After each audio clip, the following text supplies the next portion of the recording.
Hello,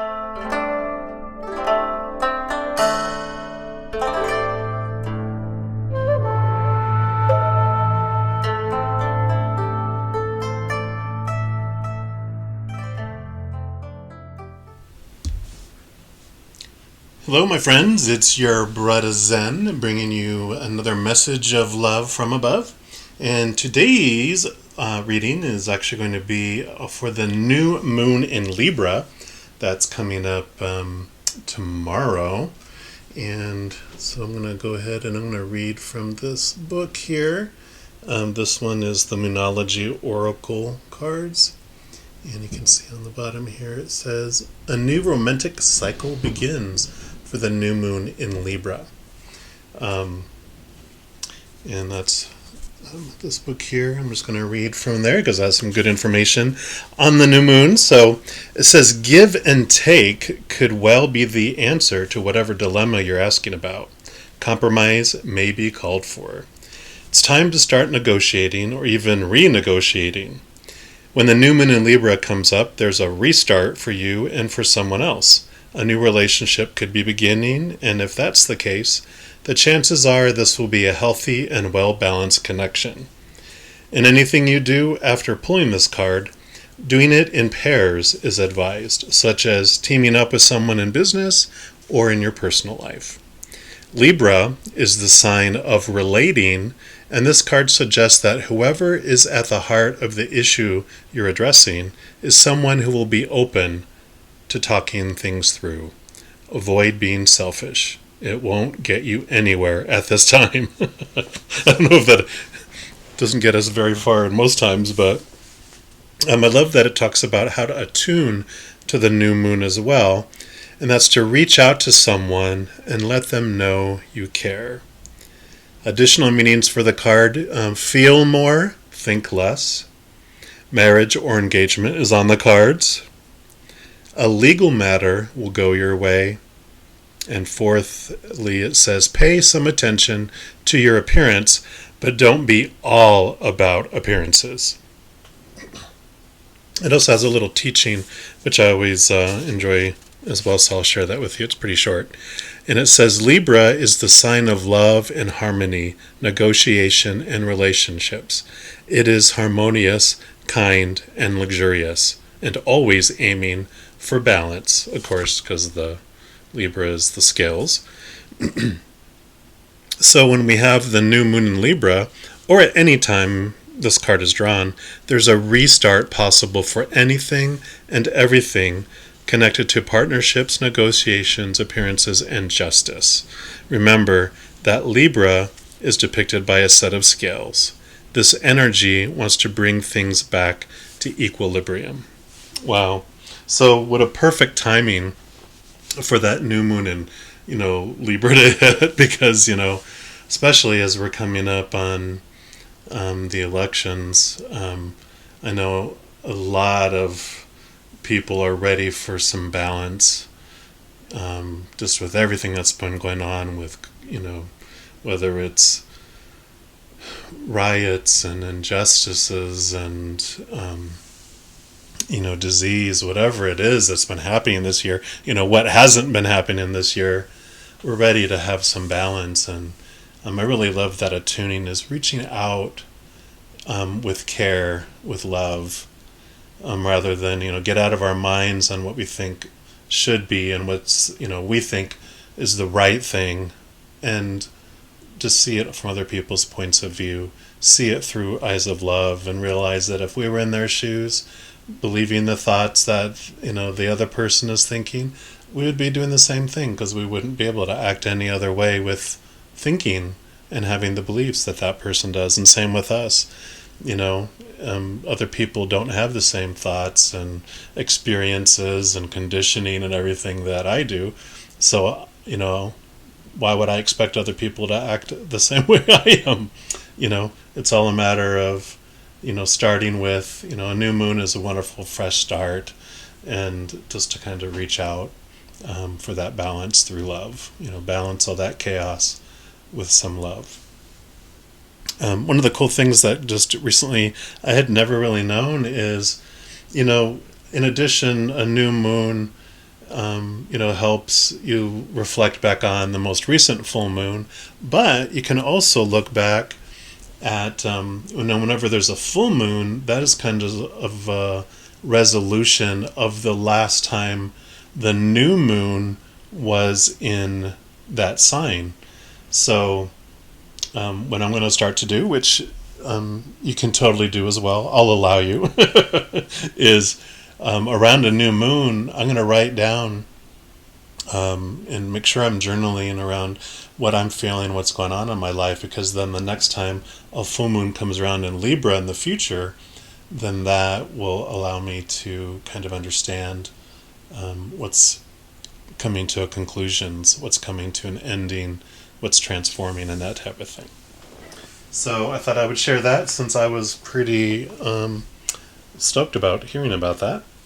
And then for the reading, what I'm going to do, I'm going to take one card from this, like I normally do, which is the Queen of the Moon Oracle, just to get an overall, feel of what we're going to be having happen kind of between this new moon and the full moon, which is, a couple weeks away. So this will be for tomorrow.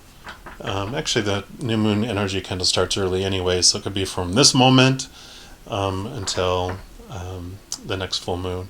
And of course, these are always timeless, so if you're coming across this outside of that time frame and you were guided to hear it, then there could be a message in here for you as well. So no time frame. All right. Let's see what messages we have for this next new moon. What would you like us to know for this next new moon phase?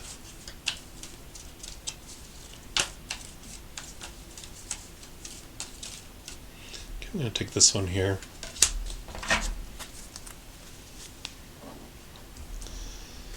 And what came up is the wolf moon, hunger. So it's a pretty cool card there. See the howl in there? I'm just going to put that right here. And I'm just going to read from that little book here just to see what message we have for there. So the wolf moon, of course, it mentions hunger, and it says, "Feed the good and hope within you.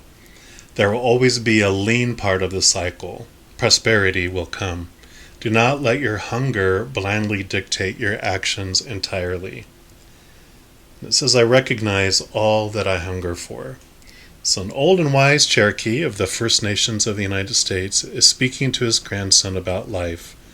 The young boy asks his grandfather, "It is said, grandfather, that everyone has two wolves within them.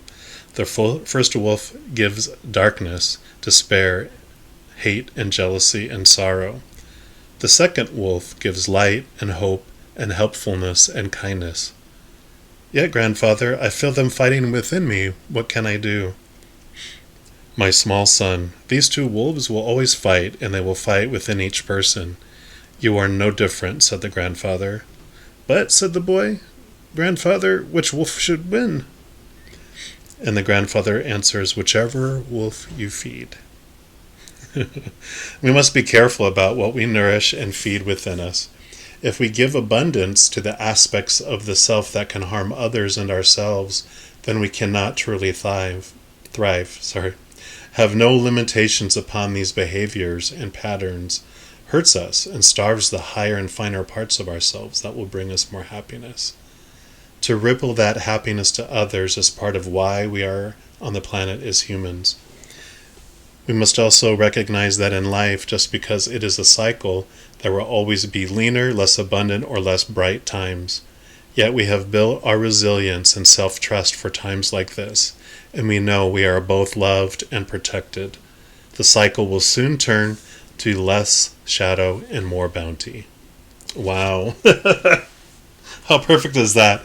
I mean, it's all about the balance, the white wolf and the dark wolf, the light and the shadow. What we feed grows. So, this the message is just so clear on it feels like everything's outweighed so much, and that dark wolf is fat and healthy right now, and we can stop feeding all the fears and everything related to that and start feeding love and kindness and friendliness, and that'll help that grow instead. So perfect. What I'm going to do, I'm going to pull a few cards here from my Oracle deck I'm working on with the creator right now, which is not yet available to the public, but we'll just get a couple messages from here. See what else the creator has.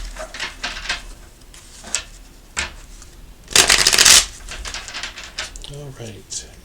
What additional messages do you have for us?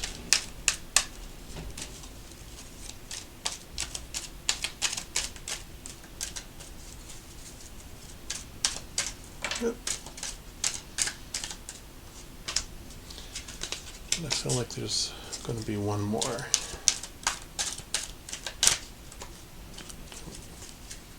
Add those.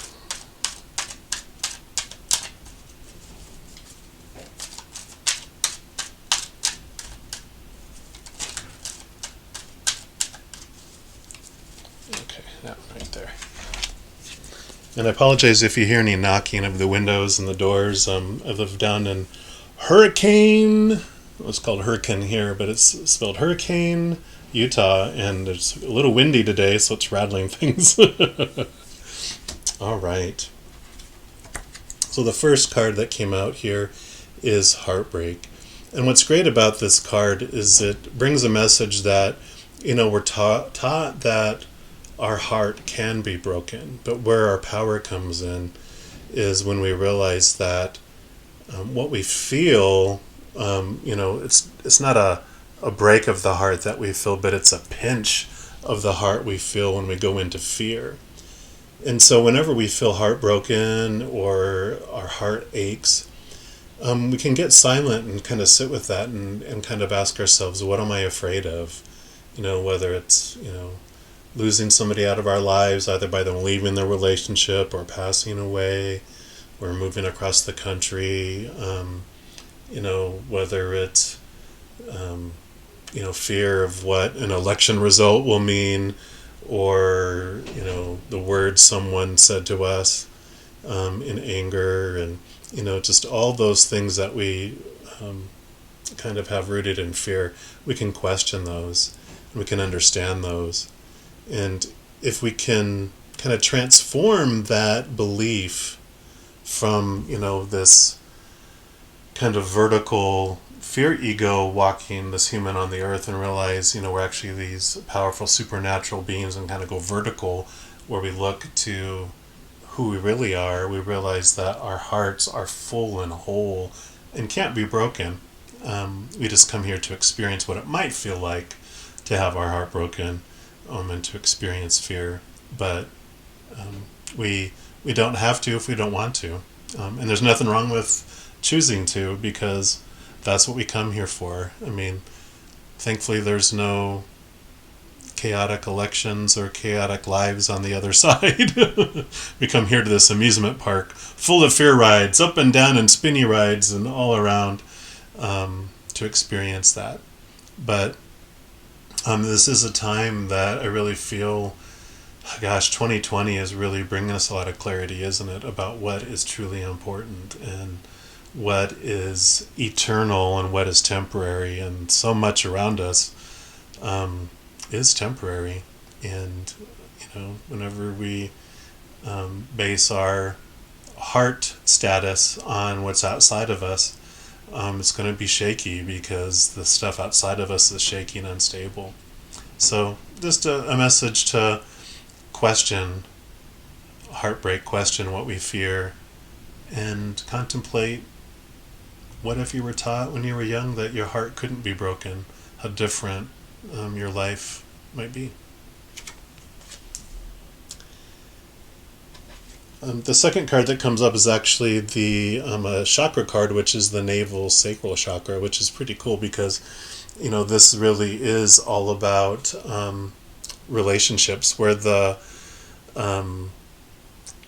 red chakra, the first chakra that comes before this one, that's about your expectations and your ego, your fears, and that type of thing. But when you move into this one, it's about relationships. It's about understanding your emotions. Where the red chakra, which is the root chakra, is about a red bull, a bull seeing red and charging.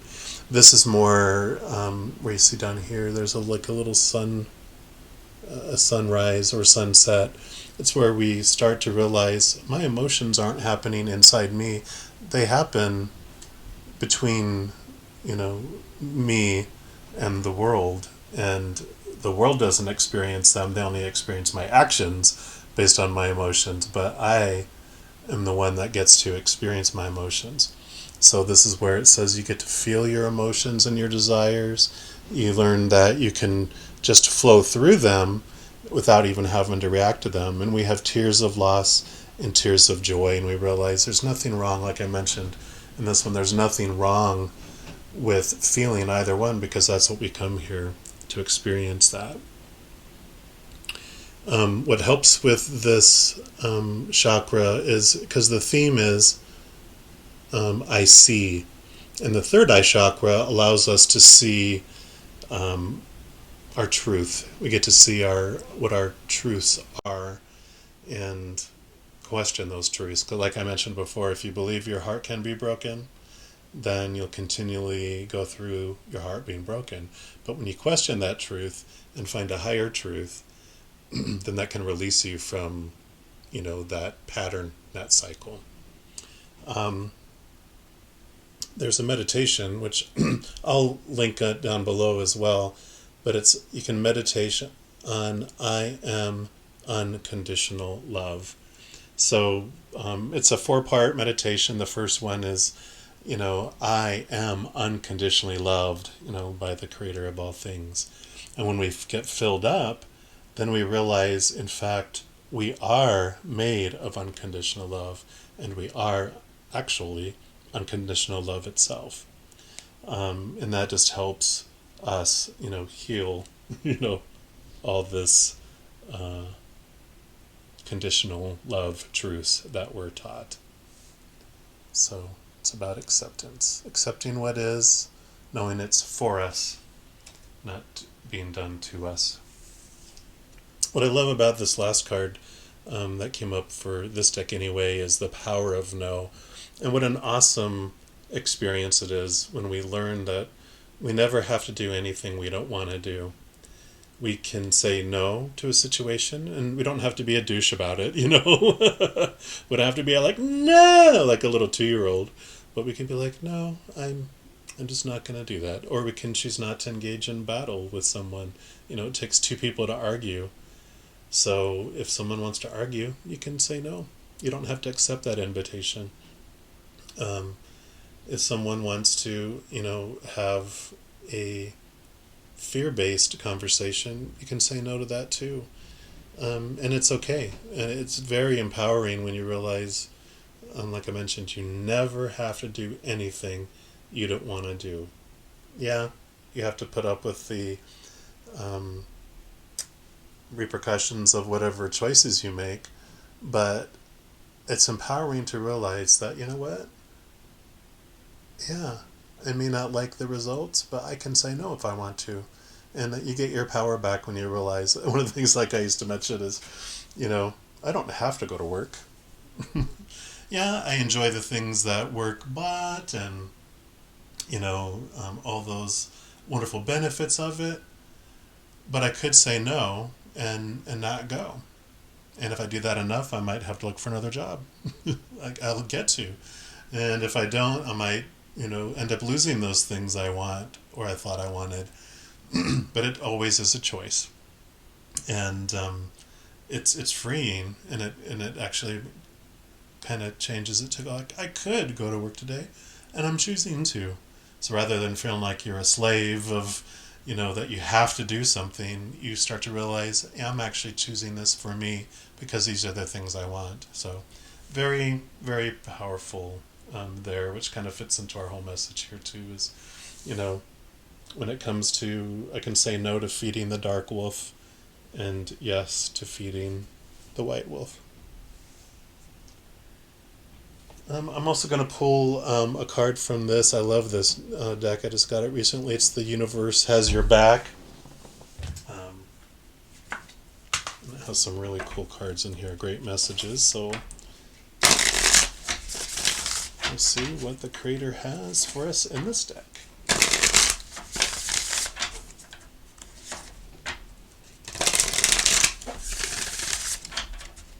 All right. Creator, what message do you have? Oh, here we go. And this one says, my capacity to tune in to the energy of love gives me the words I need when I'm ready to speak up, the compassion I need when it's time to forgive, and the power I need when I am lost. Wow. The energy of love. Perfect. I love that. Not much more I can say to that. And then the last card I'm going to pull, just as last message, is this Chakra Love cards, just to get one parting little message from the creator. And see. There we go.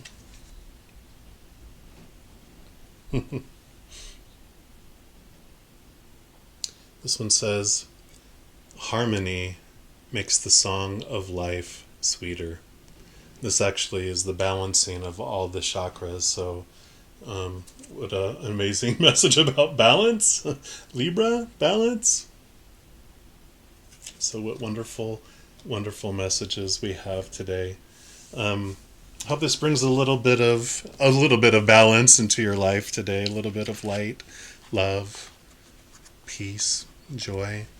All those things that are it's our essence. It's really who we are. We're these powerful, supernatural, eternal spirit beings made of unconditional love.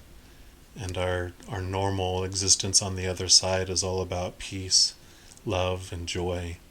So I wish you just a wonderful new moon full of balance and full of this love energy. And just know that everything here on this side is temporary. And when you remember who you really are, that's when your life just transforms. And you start to see just how bright life can really be. Even during these difficult times, we can just see that it's all happening for us, to keep pointing us inward, to the love lives. What we're truly searching for is the unconditional love that lives right here inside us. So take some deep breaths, enjoy the new moon, and know that you are loved.